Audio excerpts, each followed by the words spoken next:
Bonjour à tous, bienvenue sur la chaîne de Plancton Curieux, et bienvenue dans cette nouvelle vidéo qui va également traiter de l'IA. Je rappelle, on est toujours dans la semaine de l'IA, donc là je vous poste la vidéo vendredi, mais c'est la vidéo de jeudi, donc vous aurez aussi la deuxième qui va arriver dans la journée.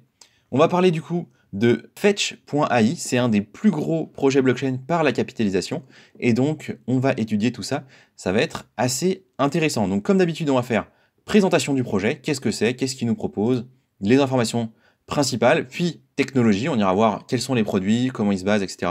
On parlera bien évidemment tokenomique, parce que c'est ça qu'on achète, donc il faut faire très attention à ces informations-là. Et en conclusion, les points forts, les points faibles que j'ai décelés, et on regardera l'analyse graphique. Donc on est parti. Fetch.ai, donc vous le voyez, c'est en 109e position au moment où je fais la vidéo, ça va me permettre de rentrer cette vidéo aussi dans le challenge crypto, donc j'en suis très content. Ça vaut à peu près 43 centimes pour un token au moment où je fais la vidéo toujours, capitalisation 350 millions de dollars et des volumes de 300 millions. Donc vous voyez, presque équivalent, il y a beaucoup d'achats, beaucoup de ventes sur ce token-là.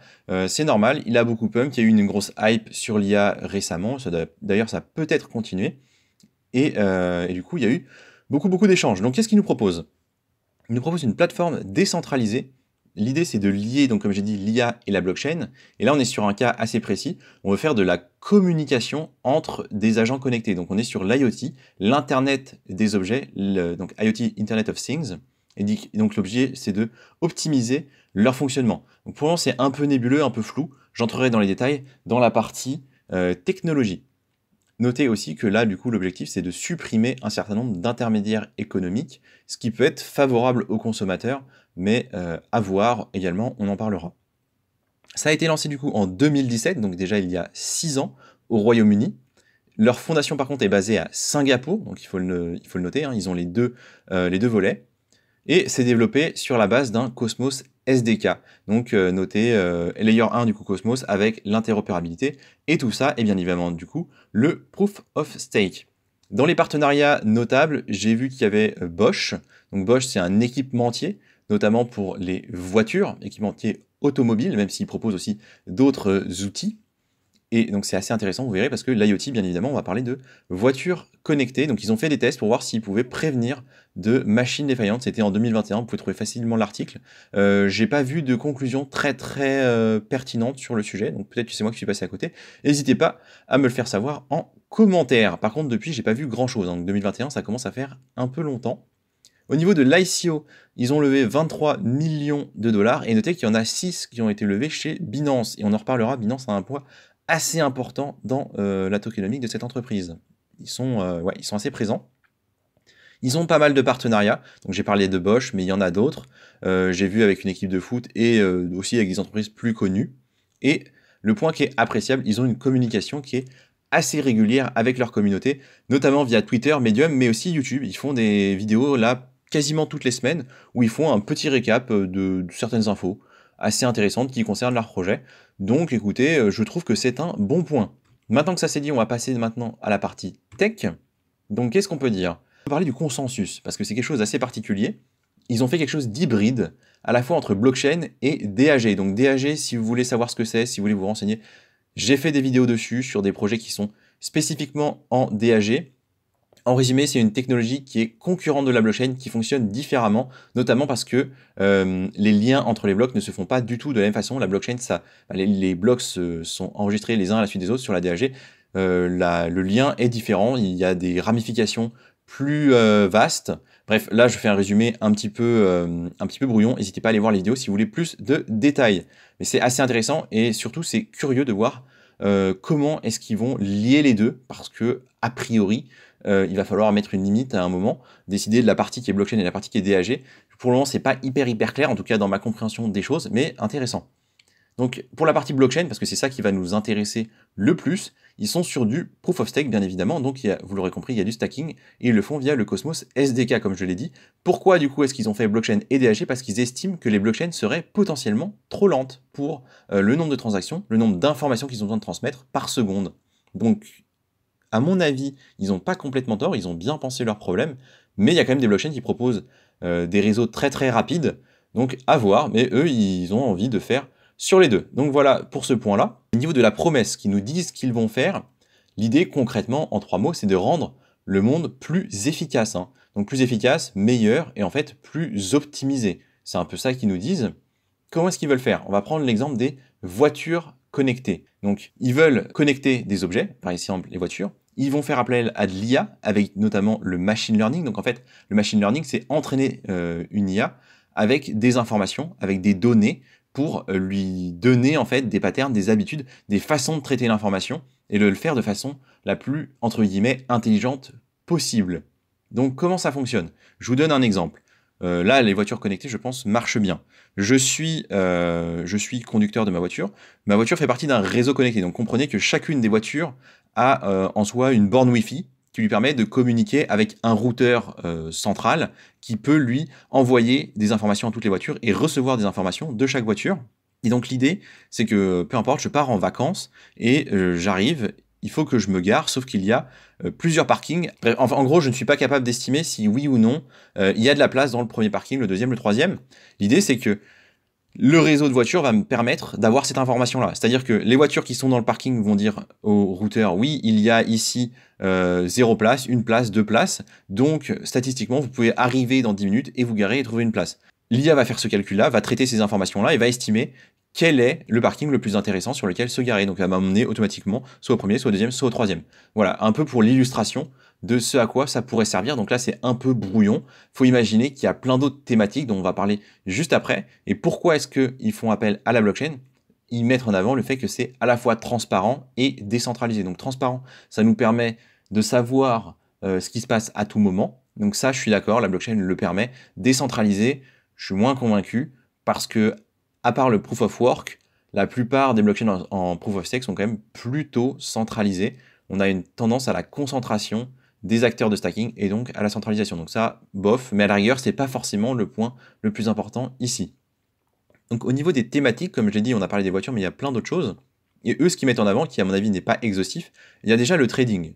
Donc l'idée, c'est d'optimiser les échanges qu'on va faire quand on utilise des services d'achat et de revente d'actifs financiers. Mais ça peut être aussi optimiser ses frais, ça peut être faire des arbitrages, donc ça peut être toutes ces choses-là. Par contre, on a vu qu'il y a aussi des IA qui sont spécialisées dessus, donc est-ce que cette IA-là va venir concurrencer les autres? Je ne sais pas.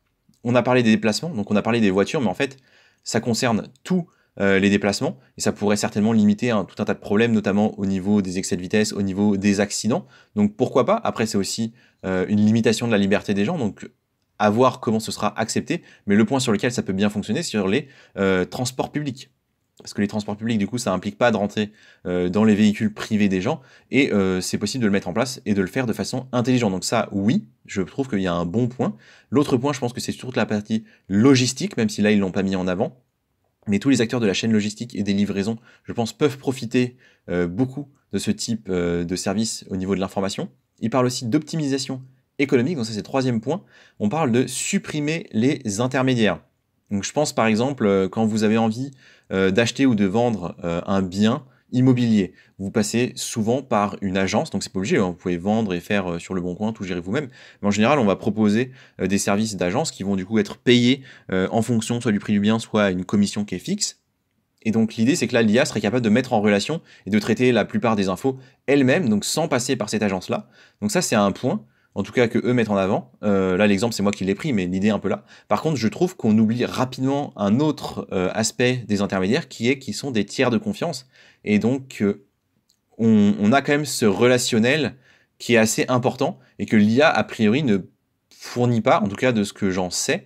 Et donc c'est peut-être avancer bien vite des arguments qui vont peut-être pas être acceptés si facilement que ça, que de supprimer les intermédiaires. Mais en tout cas, c'est ce qu'ils proposent. Mais sur celui-là, vous voyez, moi, je suis moins convaincu. Quatrième point, l'énergie. Alors là, c'est pas très clair. Ils nous disent de connecter les réseaux d'énergie aux réseaux intelligents. Donc ça, d'accord, mais est-ce qu'ils nous parlent de la production de l'énergie ou au contraire de la consommation? Ça, je ne sais pas, parce que effectivement, si on peut optimiser du coup les flux d'énergie, si on peut faire en sorte qu'il y ait une meilleure allocation de l'énergie, qui est pas des achats-reventes dans tous les sens parce que certaines politiques l'ont décidé, d'accord, mais c'est pas l'IA qui va venir régler ça, donc je ne sais pas exactement ce qu'ils entendent ici, à voir, parce que je pense que pour le coup, la partie production d'énergie est plutôt bien renseignée, même si elle n'est pas forcément hyper transparente, donc on verra bien. Et le dernier point qu'ils mettent en avant, c'est soutenir la capacité des villes intelligentes à s'adapter au comportement des citoyens. Et alors là, un peu what the fuck, quoi. Moi, ça me fait penser à... ça me fait penser aux villes chinoises ou aux villes asiatiques, mais je crois que c'est surtout en Chine, où il y a ce rating des citoyens avec des caméras. Je sais pas trop quoi en penser, honnêtement. Je pense qu'on n'en est pas encore là. Et il y a un côté un peu flippant à la chose. Mais bon, on verra bien. On verra bien. Je pense qu'on en est très très loin pour le coup. À mon avis, c'est pas du tout exhaustif et il y a plein d'autres thématiques, d'ailleurs plus simples à mettre en place, qui pourront bénéficier de ce service-là. Mais voilà, ça vous donne une idée de ce qui est proposé.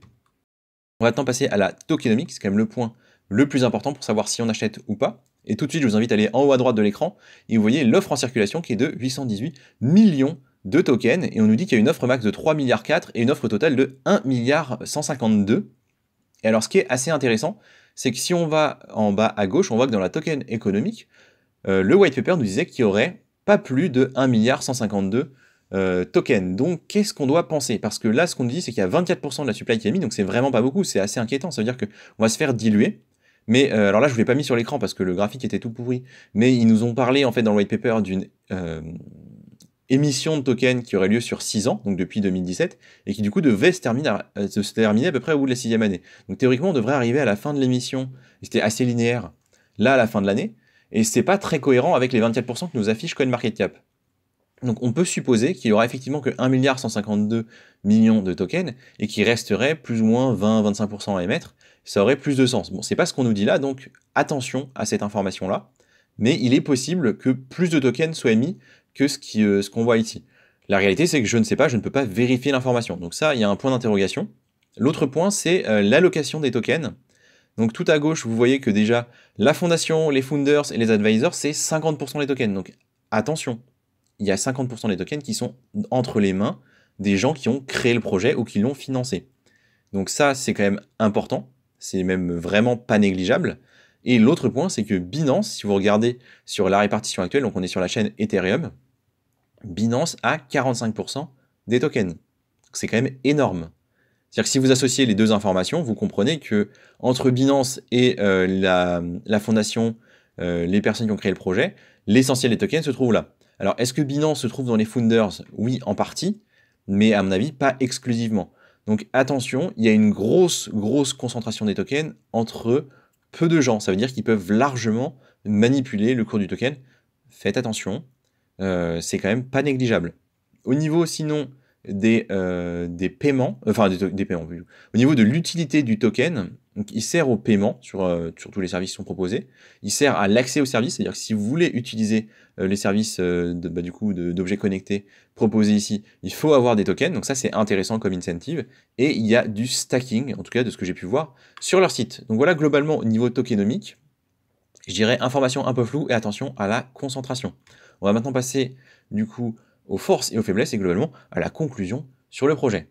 Donc déjà d'un point de vue historique, les faits qui sont notables, c'est qu'on a un gros potentiel à mon avis, en tout cas sur le marché IoT.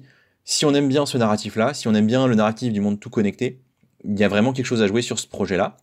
Le potentiel est assez important et je pense que pour le coup, qu'on aime ou pas la thématique du tout connecté, pour les entreprises de livraison, de logistique, en fait tout ce qui est supply chain, je pense que c'est un objet qui peut aider. Je pense que vraiment, il y a un potentiel d'optimisation qui est important. Et il y a des entreprises pour lesquelles ça peut faire des gains importants. Donc, il y a effectivement quelque chose, à mon avis. Maintenant, il y a d'autres projets qui se portent aussi là-dessus. Mais là, à mon avis, il y a quelque chose à faire, potentiellement. Donc, au niveau du fondamental, il y a un côté un peu dingue, hein, comme je l'ai dit, surtout sur les cas d'usage. Mais il y a un gros potentiel, à mon avis. Sur les points négatifs, par contre, le projet est vraiment très ambitieux. Je sais pas si c'est, en fait, je sais pas si on est vraiment sérieux quand on parle de ça. C'est-à-dire qu'on est quand même très ambitieux, un poil mégalo même quand on parle des villes connectées et tout. Moi, je suis un peu, bon, on verra. Hein. Pour moi, c'est pas une thématique qui va arriver demain, quoi. Donc, à voir. Parce que justement, j'en viens à ce point-là. Pour le moment, il y a eu peu de livraison. C'est-à-dire qu'on est sur un projet qui existe depuis 6 ans. Les derniers articles, il y en a un qui date de 2022 où on a un club de foot, bon. Il y en a un de 2021 où on parle de Bosch, d'accord. J'ai pas trop de résultats sur les tests qu'ils ont mis en place.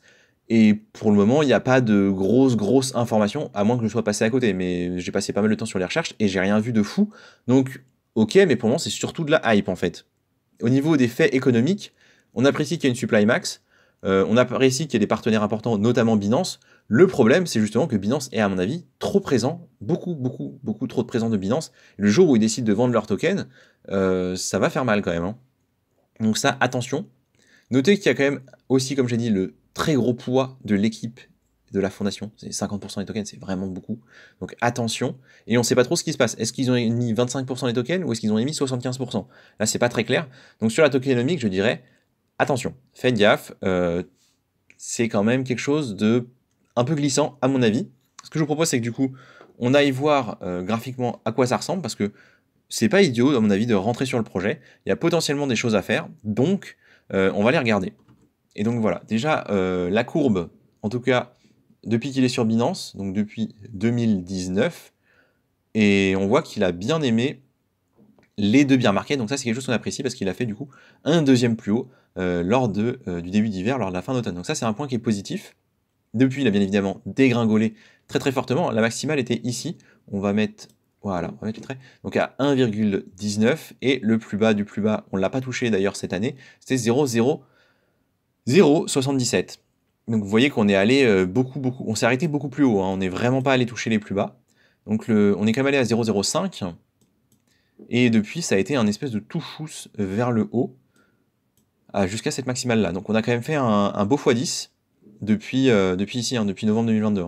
Donc sur un x10, moi j'aurais tendance à dire attention, hein, attention, on va quand même attendre que ça redescende gentiment. Moi je ferai rien avant que ça n'arrive ici, hein, autour des 0,33, j'ai même envie de vous dire au niveau des 0,26, et même là, on sera encore en x5 par rapport au plus bas de novembre, donc il peut y avoir de la grosse correction. Là quand vous voyez qu'en une semaine, c'est passé de 0,28 à 0,44 pour ensuite aller jusqu'à 0,60, attention, ça fait quand même des belles hausses, sachant que le machin avait déjà fait beaucoup, déjà fait x5. Donc j'attends une correction, on voit qu'il allait bas, on voit qu'il est bien remonté aussi, donc il y a des gens qui achètent. Là, parce qu'on a eu récemment la news de la SEC, avec Kraken et compagnie, donc tout le marché était dans le rouge. Comme je vous l'ai dit, pour le moment, c'est un projet que je surveille, mais pour le moment je fais rien, j'attends cette zone-là, et voir cette zone-là autour des 0,17, et on sera toujours très haut par rapport à ici, mais ça peut monter, honnêtement ça peut monter, comme je vous l'ai dit, il y a un peu de marge, l'ATH il est à 1$, donc ok, ça paraît fou quand même de se dire qu'on peut aller là-haut, mais la hausse a été quand même fulgurante, donc je ne sais pas si la tendance haussière continue, peut-être, hein. On est sur une capitalisation qui est pas si énorme que ça, on est sur un projet qui est fou. Maintenant, je trouve que ça délivre pas tant que ça, donc est-ce que ça mérite autant de hausse? J'en sais rien. La hype n'est pas basée sur le mérite, donc on va surveiller ça. Pour le moment, j'ai envie de vous dire, faites quand même attention. Oui, ça peut aller plus haut, mais ça peut surtout aller plus bas. Donc voilà, c'est tout ce que je voulais dire sur Fetch.ai. Merci de m'avoir écouté, et je vous dis à la prochaine.